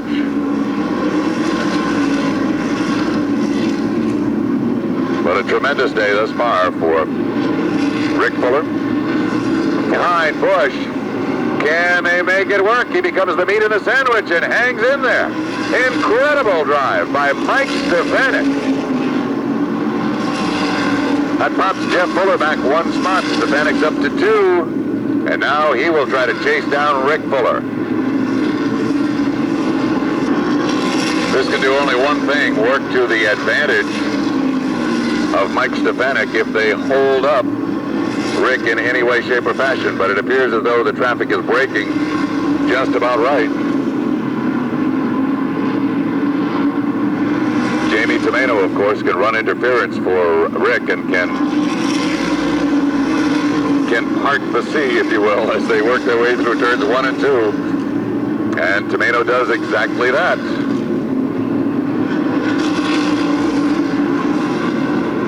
He handles the interference, and Fuller just follows him through. No such luck for Mike Stefanik.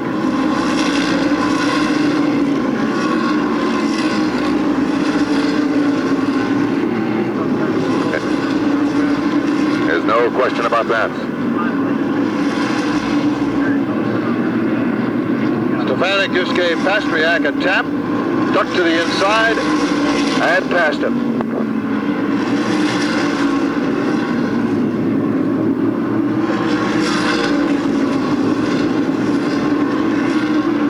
Now Jeff Fuller caught behind the 31 of Ferrante. Meanwhile, while all this is going on, Raleigh, Rick's in second now, down to 3 seconds. And 10 laps to go.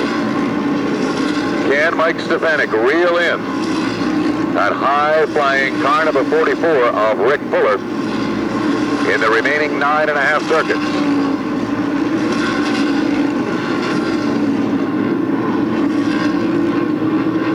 Back across the line, 191. Stefanik trying desperately to close the gap. Works the high side of the racetrack. Gets up alongside Tom Bull. As Jeff Fuller begins to fade a little bit, this time with car number 8.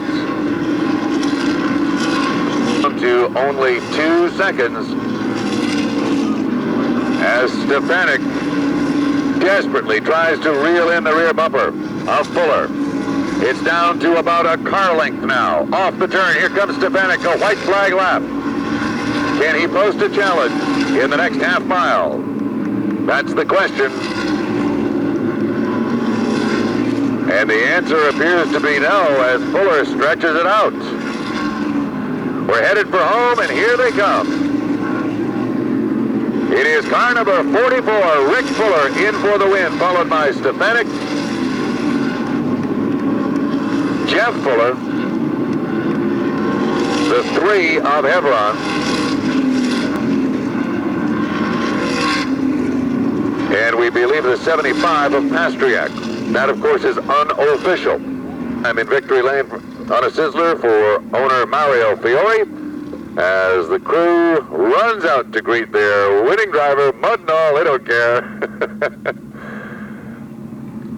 A real fine win today. Yeah, we decided on Wednesday to run this car. Rick painted the frame on Tuesday night, and all it was a bare frame, and we were planning on bringing it out at Loudon originally. And the last-minute decision, we said, let's get this car ready, save the other car for Riverside, and it ran great. How about that? Congratulations, Mario. Now let's see what the man has to say here. There he is, the winner. And for Rick, win number 1 here in the Spring Sizzler. And here in the early going of the Modified Tour, you got to be doubly happy about that, what has turned out. Well, we're real excited. You know, we went down to Richmond, and we've all voted, and we think Dougie's got the homeliest car out there, and he won, so we figured if we came with this bomb that we'd lap the field, so... Well, you were certainly busy doing a lot of painting. 6 wins now on the Modified Tour, a 31-year-old driver who has really shown the folks how. It was the Fuller day pretty much all the way. Jeff setting a real fine pace in the early going, and of course then when you took over, it was great going, and then until Mike started to close down on you a little bit. I'm sure you're pleased that you didn't have to go maybe a few more laps. Well, it's true. Michael was running pretty good at the end there. We were holding on before that first caution. Like you said, Jeff dominated the field, and we were just waiting to bolt on the good stuff and try and go the distance. You know, the Mario Fiorione 44 ran great. I want to thank Goodyear Tire VP, David Moore, Performance Transmission, McVet's Racing Engines, because they gave us the power to pull away from the field that way. Well, psychologically, this is a big boost for you too, Rick, as you face the rest of the season. Any particular thoughts you have in mind now as you head for the next show in 2 weeks at Martinsville? Well, yeah, I especially want to thank the guys. Mario gave him, you know, a challenge. This car was sitting with that bare, ugly green frame on Wednesday afternoon, and he said, I want to race that car Saturday, and they got it all together. They did a super job. They worked, you know, till 4 or 5 in the morning every morning. They just did a great job for me, and I get to stand up here and get all the laurels. Well, you're going to get one right now. Here's number 2 man, Mike Stefanik. Hey, another great run, Mike. A few more laps, who knows? Yeah, well, Rick ran a good race, you know, lap traffic, he had problems with it, I had problems with it. I don't know, they don't look in the mirror, man, I tell you, it's bad. But we had a good race, finally got a decent finish. I'm really happy for Auto Palace, H&H Racing Gasoline. Thank you. Well, congratulations on another strong run, Mike, and I'm sure that sets you up for what's to come. A long, long season yet to go, 18 races left, so a lot will be happening, I'm sure, along the way. Well, ladies and gentlemen, let's hear it for the winner of the 1992 Spring Sizzler. Oh, here he is. Oh, here's Jeff. I didn't see you sneak in behind me. The short one, says Brother Rick. Jeff, that was an outstanding run at the beginning of the race. That car was just running outstanding. And then, of course, that pit stop came along, and that changed things around. Yeah, we chose to go with some tires that we scuffed in yesterday, and that was definitely the wrong choice. We should have probably thrown some stickers at it because the car was just so dominant at the beginning part of the race. I was just out there cruising around, waiting for a caution, and when we ever pitted there and put them tires on, the car changed from like night to day. So you live and learn in this business, and we'll just mark that down in the notebook, and next time we come back, we'll be that much stronger. Well, no doubt about it. Your career is really rising rapidly. Let's hear it.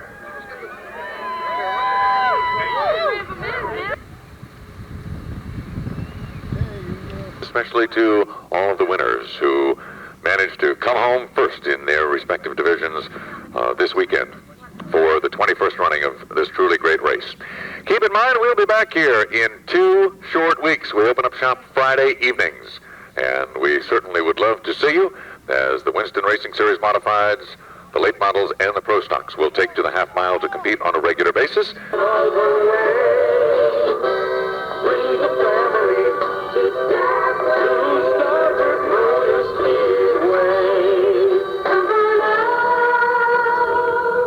The cheering crowd gets ready, there's excitement in the air. It's fun, it's fast, it's family